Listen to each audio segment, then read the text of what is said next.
Friends, இன்னைக்கு வீடியோவில் கிண்ண புட்டு எப்படி செய்யறதுன்னு தான் பார்க்க போகிறோம். 1/2 கிலோ பச்சரிசி மாவு எடுத்து வச்சுருக்கேன். 3/4 ஸ்பூன் உப்பு சேர்த்துக்கோங்க.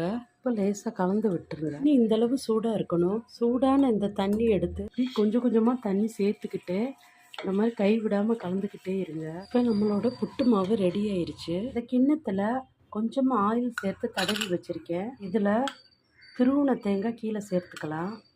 மாவு சேர்த்துக்கலாம். 1 ஸ்பூன் நாட்டு சர்க்கரையும் சேர்த்துக்கலாம். மறுபடியும் இதுக்கு மேலே மாவு சேர்த்துடலாம். இதுக்கு மேலே மறுபடியும் கொஞ்சம் தேங்காய் சேர்த்துக்கலாம். தேங்காய்க்கு மேலே மறுபடியும் கொஞ்சம் மாவு போட்டுடலாம். இதை மூடிடலாம்.